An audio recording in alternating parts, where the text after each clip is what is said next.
Oi, gente, paz do Senhor, boa tarde, tudo bem com vocês? Olha, eu mais uma vez aqui, vencendo medo, vencendo nervosismo, vencendo a vergonha de aparecendo, de estar mostrando o meu rosto aqui. Para quem não viu o vídeo anterior, lá eu cheguei a falar que já tem um tempo que o Senhor tem me impulsionado para poder gravar vídeos, liberar palavras para a vida de vocês. E eu, por muitas vezes eu retive isso. Eu falei, Jesus, como assim? Eu vou lá gravar vídeo, eu tenho vergonha. Mas a gente sabe que quando o Senhor ele estabelece algo para as nossas vidas, a gente não consegue fugir por muito tempo. A gente tenta, né? Eu tentei fugir, mas o Senhor me pegou e olha eu aqui. E eu espero de verdade que esses vídeos sejam edificantes para a vida de cada um de vocês. Eu espero de verdade que as palavras que o Senhor me usar para poder liberar aqui seja uma palavra de fé, de amor, de esperança, de renovo, seja um divisor de água na vida de cada um de vocês. E todas as vezes que eu venho aqui para poder gravar um vídeo, para poder liberar aquilo que o Senhor me entregou, eu faço a seguinte oração: Deus, que seja a resposta de oração na vida dos servos do Senhor. Que seja a resposta de oração para aquela pessoa que está aflita, aquela pessoa que tem orado, tem clamado, não tem visto nada. Que o Senhor fale através da minha boca. Que o Senhor faça diferença na minha vida. Que o Senhor possa me usar como canal, como instrumento, que o Senhor possa me usar da forma que o Senhor quiser me usar. E eu tenho certeza que quando o Senhor me chamou e quando o Senhor me confiou palavras para poder liberar para a vida de vocês, não foi à toa. Deus tem um plano, Deus tem um propósito. E o propósito dele é falar. Deus ele tem um plano, Deus ele tem um propósito. E o propósito dele é usar a minha vida para poder falar com vidas aqui nessa tarde. Sem mais delongas, eu falo muito, né? Eu tenho que aprender a cortar para poder não tomar muito tempo de vocês. Mas vamos à palavra, que é o que interessa.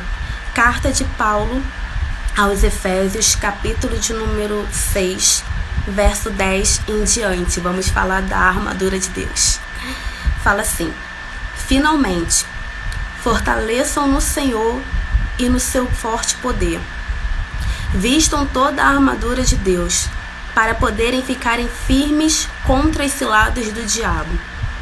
Pois a nossa luta não é contra seres humanos, mas contra os poderes e autoridades, contra os dominadores deste mundo de trevas.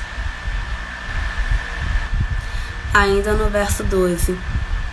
Pois a nossa luta não é contra seres humanos, mas contra os poderes e autoridades, contra os dominadores deste mundo de trevas, contra as forças espirituais do mal nas regiões celestiais. Verso de número 13. Por isso, vistam toda a armadura de Deus, para que possam resistir no dia mau e permanecerem inabaláveis, depois de terem feito tudo. Verso 14. Assim, mantenham-se firmes, cingindo-se com o cinto da verdade, vestindo com a couraça da justiça e tendo os pés calçados com a prontidão do evangelho da paz. Verso de número 16. Além disso, usem o escudo da fé, com o qual vocês poderão apagar. Verso de número 16. Além disso, usem o escudo da fé, com o qual vocês poderão apagar todas as setas inflamadas do maligno. 17.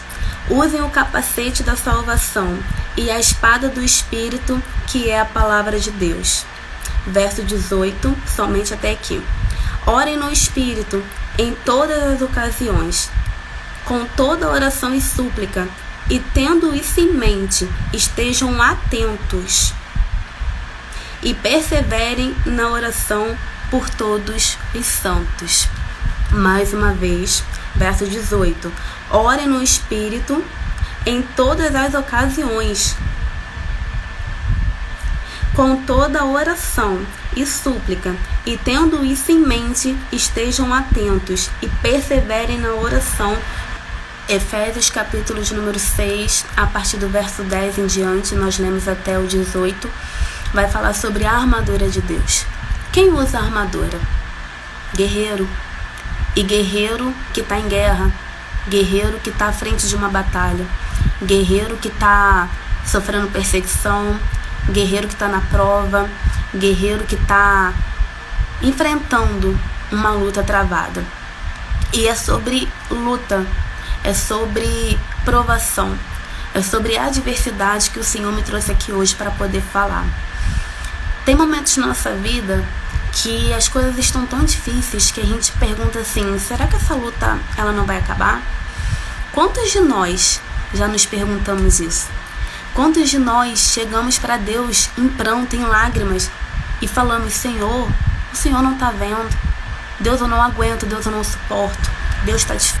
Eu estava refletindo sobre esse versículo e eu estava falando, meu Deus, quantos de nós cristãos, quantos de nós já nos perguntamos isso ao Senhor, será que essa luta não vai acabar? Será que vai estreitar mais? Será que vai piorar? Quantos de nós já viramos para Deus e falamos, Deus eu não consigo, Deus está doendo, Deus está sangrando, Deus está machucando? Quantos de nós já chegamos ao extremo até mesmo virar para Deus e falar que não queremos mais aceitar a chamada, não queremos mais a vida de cristão, não queremos mais servir o Senhor por conta da luta? E você pode até se assustar e falar, que isso, Jéssica, tem luta que é tão forte assim, tem luta que é tão travada assim ao ponto de querer abandonar o barco? Tem, todo mundo passa por isso, quem não passou vai passar. Tem momentos que a gente para e pensa que o Senhor não está conosco, tamanho é a luta. É nesse momento de cansaço, quando você fala que não quer mais, que está doendo, que está sangrando, é nesse momento de cansaço que o inimigo ele vai vir com oportunidades. É nesse momento que o inimigo vai vir com propostas. É nesse momento que o inimigo vai vir no pezinho do teu ouvido e vai falar, larga Jesus, lá fora é mais fácil, aqui dentro você só encontrou luta. Desde quando você se converteu é luta atrás de luta, é prova atrás de prova. Você ora e parece que teu Deus não te escuta. Você pede, você jejua, você sobe monte, você faz campanha.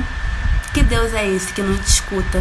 Que Deus é esse que você tem que esperar muito tempo para poder receber uma vitória? Comigo é mais fácil, bem? É assim que o inimigo faz. É no momento de cansaço, porque ele não respeita o teu momento. Ele vai ir atrás de você. E a gente deve ter muito cuidado, porque é nesse momento que vai surgir muitos pensamentos para poder nos tirar do foco, nos tirar do propósito e até mesmo nos tirar da igreja, nos afastar do evangelho, nos afastar dos braços do Senhor. Lembrando que não é Deus que se afasta de nós, somos nós que nos afastamos do Senhor.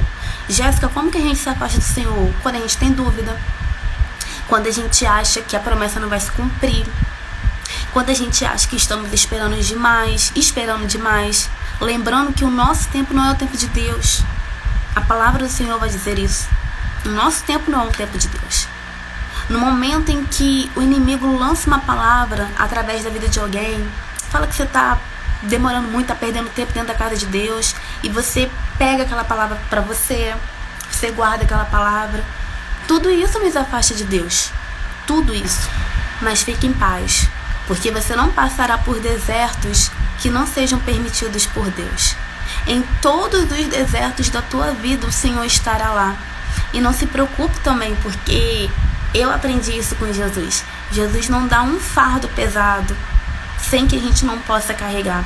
Ele sabe exatamente a medida que você sabe. Tem coisas que eu suportei que você não suportaria. E tem coisas que você vai suportar que eu não vou suportar. Porque Deus, ele conhece nossa estrutura. Ele sabe o que cada um de nós vai suportar. E eu também aprendi que o Senhor, lá no deserto, se você estiver passando por um deserto agora, por um momento difícil, fique em paz. Deus, ele não perde a sua soberania. Lembrando que Deus é o mesmo ontem, hoje, será eternamente. Deus, ele te conhece desde o ventre da tua mãe. Quando o Senhor te fez, Deus, ele já conhece a tua trajetória desde o início até o fim. Mas quando a gente se depara com a Bíblia a gente vai ver que o próprio Jesus passou por isso. Lá no Evangelho de Mateus, capítulo 4, se eu não me engano, vai falar sobre a tentação de Jesus no deserto. E eu aprendi, e você vai aprender agora também, que deserto é preparação para os chamados de Deus. Deserto é escola. Deserto é preparação para os escolhidos de Deus. A gente tem que passar de um jeito ou de outro. A gente tem que passar pelo deserto para poder aprender a ouvir as tentações, as propostas do diabo, as propostas do inferno e não ceder. Jéssica, mas como a gente passa por isso? Jejum e oração. A Bíblia deixa claro isso. Jesus nos ensinou isso. O nosso mestre nos ensinou isso. A gente só consegue vencer uma tentação, uma provação debaixo de oração, debaixo de jejum e debaixo de montes também. Outra coisa que a gente aprende com Jesus. A Bíblia vai dizer que depois que Jesus jejuou 40 dias e 40 noites, ele teve o quê? Fome. Claro que ele ia ter fome. Ele estava aqui na terra, ele era Jesus, soberano, maravilhoso, perfeito, mas ele teve fome porque ele estava em corpo carnal, assim como eu e como você. Imagina jejuar 40 dias e 40 noites. A gente vai estar virado. Era o Espírito de Deus quem sustentou ele naquele deserto. Mas o Senhor falou para mim o seguinte, que permanecer no propósito, permanecer fiel àquilo que o Senhor te deu, vai ferir a tua carne. Vai ferir. A gente acabou de ler em Efésios 6 que a nossa luta não é contra a carne nem sangue. Lá em Gálatas também vai dizer que a carne e o espírito, eles militam um contra o outro, é briga, é guerra o tempo todo. Então você imagina, você obedecer a Deus, a carne vai gritar. E eu acho muito lindo que a Bíblia nos mostra certinho como a gente deve reagir às afrontas do diabo, como a gente deve responder ele. Jesus virou para o diabo e falou assim, olha só, nem só de pão, as escrituras dizem, nem só de pão viverá o homem, mas de toda palavra que procede da boca de Deus. Gente, Jesus foi dentro da palavra, Jesus foi na lata, quebrou ele na palavra. E o que a gente aprende com isso? Que a gente não precisa provar nada para ninguém. A gente não precisa provar absolutamente nada para ninguém. Não se esqueça da sua identidade em Cristo. Não se esqueça que você foi comprado pelo sangue do Cordeiro. Não se esqueça que sobre a tua família, sobre a tua casa, sobre a tua cabeça existe uma palavra liberada. Então quando você estiver no deserto achando que tudo acabou, achando que não tem mais jeito, lembra das coisas que o Senhor falou a teu respeito. Eu falei lá no começo que o diabo ele não respeita o nosso estado, ele não respeita se a gente perdeu um ente querido, ele não respeita se a gente está com fome, se a gente está com sede, ele não respeita nada. E a gente aqui está falando sobre cansaço espiritual, cansaço na caminhada. E a palavra do Senhor vai dizer, gente, eu comecei com Efésios e eu já tô lá em Mateus, falando sobre Jesus na tentação do deserto, mas amém. A palavra do Senhor vai dizer que quando o tentador chega até Jesus, ele vai dizer para Jesus o seguinte, se você é filho de Deus, transforme essas pedras em pães. Jesus estava cansado, ele não quis saber de nada disso, ele não quis saber se Jesus estava com fome, não quis saber se Jesus estava com sede, não quis saber se Jesus estava com dor de cabeça, não quis saber de nada. E é assim na minha vida e na tua vida, se você está cansado, ele vai vir.